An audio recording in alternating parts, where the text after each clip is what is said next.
보통 결혼을 결심하는 과정에 있어서 어떤 걸리는 부분이 있는데 사람들은 많이 그렇게 생각을 해요. 이거는 내가 고칠 수 있고 결혼 후에 달라지겠지. 결혼이면 달라질 거야. 그 다음에 아이 낳으면 달라질 거야. 네. 사실은 불변의 진리가 있지 않습니까? 그 단점은 점점 더 커지지 절대 작아지지 않거든요. 그래서 내가 이 단점을 수용하고 살 수 있는지, 그냥 이 사람은 이렇게 돼 있는 사람인데 이거를 내가 받아들이고 결혼 생활을 쭉 할 수 있는지는 정말 진지하게 고민을 해봐야 될 것 같아요.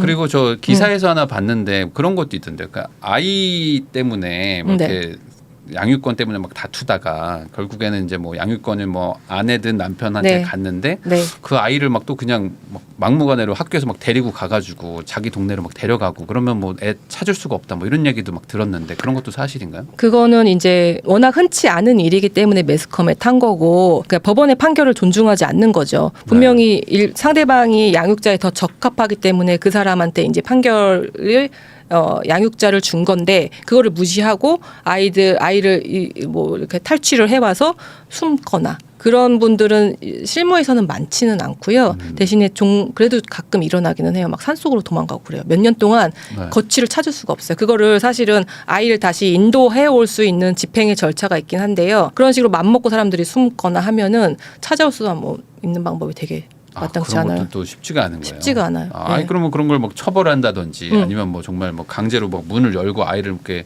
부모한테 넘겨준다든지 이렇게 해야지 이게 뭔가 공권력일 텐데 그렇게는 못해요. 미성년자 약취 유인이라고 해가지고 내가 사실은 양육자와 친권자가 아닌데 아이를 임의적으로 이렇게 탈취해 간다라고 해서 형사처벌 대상이 되기는 하는데요. 사실은 실무에서 많지는 않아요. 그게 인정이 되기는 쉽지는 않아요. 그러면은 마음대로 데려가라는 것밖에 안 되네요. 그거는 아닙니다.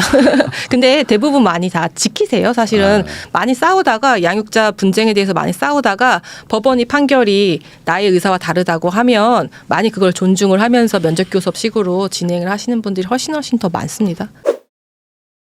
외도의 증거를 확인할 수 있는 게 배우자의 통신 내역을 확인할 수 있냐 없느냐, 이게 되게 관건이었어요. 예를 들어서 3사 통신사에다가 내 배우자의 뭐 1년치 통화 내역, 발신 내역을 확인을 해줘라고 할 수 있고요. 그게 예전에는 허가가 돼서 통신사에서 다 허용을 해줘서 다 보내줬는데 최근 한 5, 6년 동안 통신사에서 그걸 다 거부했어요. 개인정보 침해 때문에.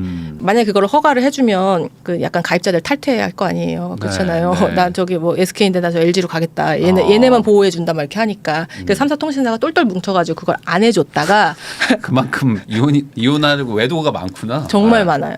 일단 예전에는 그게 통신사에다가 통화 내역 조회하는 게 일종의 그냥 필수처럼 이루어지던 시절이 있었는데요. 최근 5, 6년 동안은 그거를 이제 통신사에 다 거부를 했단 말이에요. 그랬다가 작년에 7월, 8월쯤에 대법원에서 되게 중요한 결정을 내려서 통신사야 너네 거부할 권리가 없어. 그거 우리가 문서 내라고 하면은 문서 내야 돼. 이렇게 해가지고 이게 또 바뀌었어요. 갑자기 트렌드가 확 바뀌어가지고 작년 하반기부터는 이제는 통신 내역 같은 것도 1년치를 다 확보할 수 있다. 물론 법원의 허가를 받아야지. 그리고 제일 뭐 이제 SNS, 카톡 같은 경우에는 3개월치 수발신 내역 같은 걸 확인할 수 있어요. 물론 내용 자체가 확인은 안 돼요. 자기야 잘 잤어? 이런 내용은 확인은 안 되고 몇 월, 며칠, 몇 시, 몇 분에 서로 주고받았다. 이 정도 내용만 확인할 수 있습니다. 그러니까 이제 그 미행을 한다거나 뭐 이렇게 도청을 하거나 이런 것들은 불법이지만 이제 법의 허가를 받아서 이제 하면 데이터를 제공해 주겠다. 이제 이 정도군요. 그런 것들이 중요한 판례였고요. 또 이제 뭐 조금 됐지만 사실은 주거 침입이 항상 문제가 됐었어요. 주거 침입도 문제 되겠네요. 가장 뭔가 참지 못하시는 부분이죠. 내가 없는 사이에 상간자가 내 집에 들어왔다. 우리 집에 들어왔다. 나의 주거 공간을 침입했다. 이거는 사실은 너무 감정적인 문제고. 근데 그런 분들이 정말 많단 말이에요. 그래요. 뭐 배우자 어디 갔을 때, 어디 뭐 여행 갔을 때, 뭐 출장 갔을 때 해가지고 막 드나들고 거기서 이제 성관계하고 안방에서 막 성관계하고 막 보란 듯이 막 이렇게 하시는 분들이 되게 많았단 말이에요. 그거가 원래는 오랫동안 그런 행위가 주거 침입에 다 해당이 됐었는데요. 최근에 이제 1, 2년 정도 됐는데 대법원 판례가 또 변경돼서 배우자 일방, 그러니까 바람핀 사람이죠.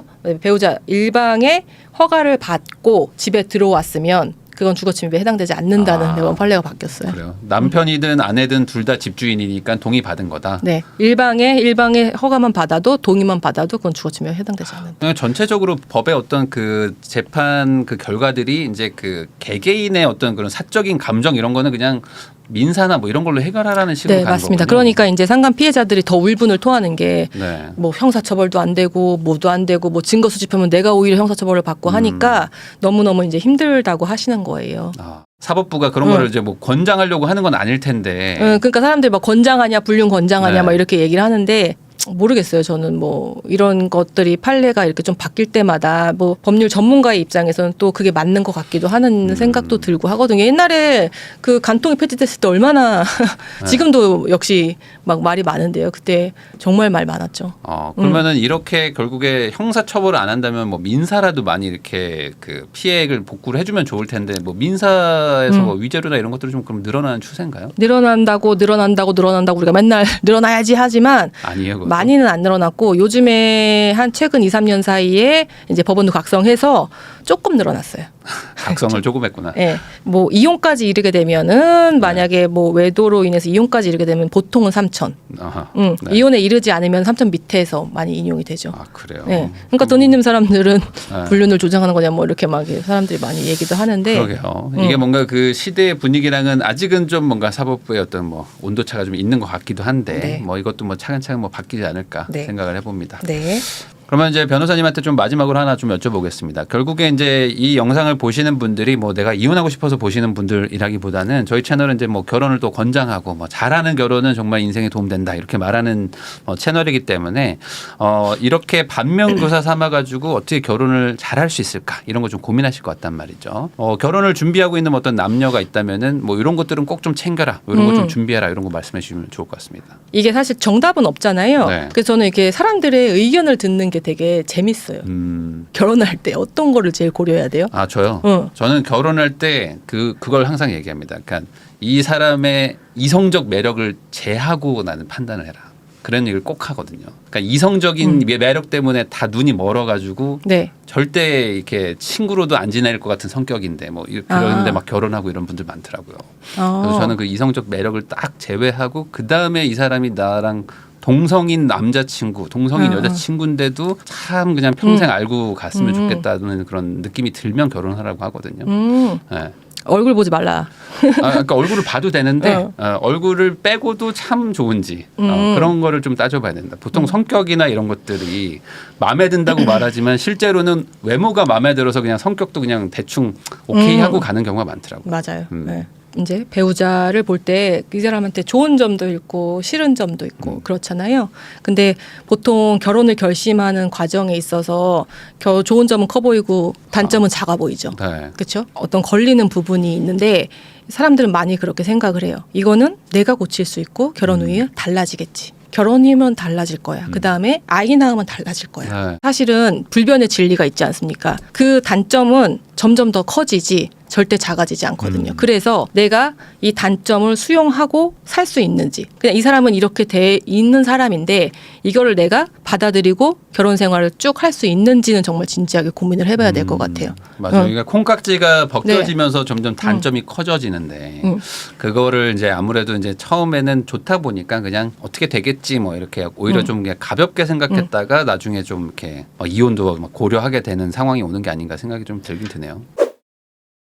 그러면 이제 갑자기 또 하나 생각이 난 질문인데 뭐 결혼 생활이라는 게 결국에 뭐 다양한 것들이 있겠지만 그래도 그 중에서 뭐 가장 중요한 게 뭐라고 생각하시는지. 오늘 또 내가 또 먼저 궁금해요.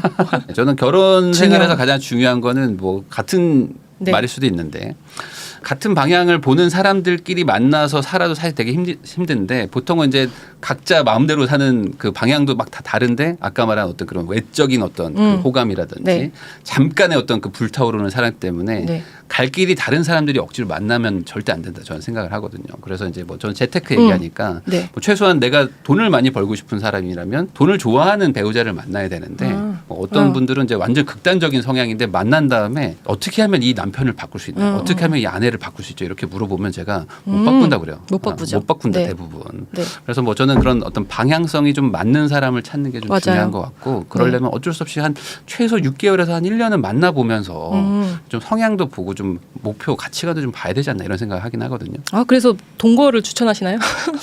동거도 동거도. 어떻게 생각했어요? 저는 동거도 저도 괜찮다고 나쁘진 생각해요. 않다고 봐요. 저도 괜찮다. 네. 옛날에 우리가 막 동거하면은 뭐 되게 막 선진문화 막 그쵸, 막 외국에서 선진문화. 막, 예. 유럽에서나 미국에서나 있을 것 같고 네네. 조금 약간 터부시되고 그랬잖아요. 네네. 약간 뭔가 까진 애들 뭐 이렇게 생각도 되고 했는데 동거 괜찮은 것 같아요. 동거라는 게 사실은 연애랑 결혼이랑 가장 큰 차이점이 일상을 공유를 하는 건데 그 신해철 씨 노래 아세요? 일상으로의 초대라는 네네. 그거 축가가잖아요. 네 개로 와줘. 네. 일상을 같이 공유를 하는 건데 그 일상 공유는 사실은 공간을 공유하는 게 정말 크고 시간도 공유하고 경제도 공유를 하는 건데요. 그런 공유의 과정을 거치면서 나와 다른 점을 어느 정도 조율해 볼 수 있는 시간들이 동거를 하면서 그런 것들이 좀 가능해 보이거든요.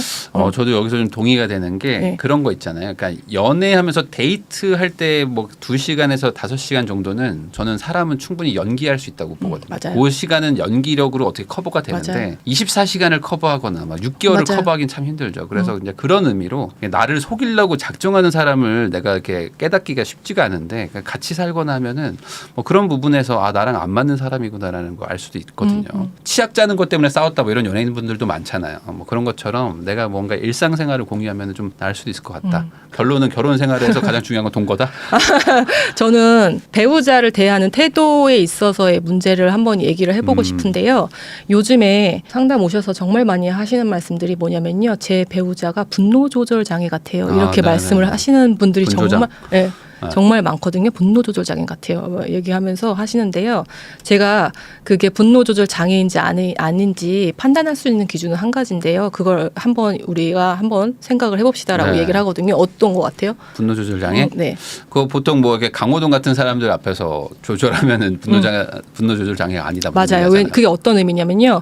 분노 조절 장애는요, 말 그대로 장애이기 때문에 질병입니다. 네. 우리가 어떻게 할 수 없는 질병이에요. 그래서 그거를 갖고 있는 사람을 뭐 탓할 수 없죠. 몸에 질병이 있는 것처럼 정신적인 질병이니까요. 네. 근데 마치 분노 조절 장애 같은 사람들이 배우자가 집에서 막 하염없이 맨날 화를 내고 사소한 거에 화를 내지만 외부에서 제3자들한테 어떻게 대하는지 정확히 보시면 알 수가 있어요.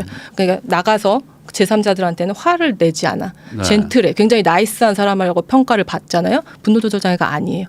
그 사람은 그냥 못된 사람이죠. 네. 그 가족 간에 부부 간에 어떤 존중하지 않고 무시하고 자기가 갑질하는 사람들인데요. 못돼 처먹은 사람들이에요. 기본적으로. 그렇죠. 네. 근데 제가 말씀드리고 싶은 거는 부부 간에가 정말 예의가 있어야 돼요.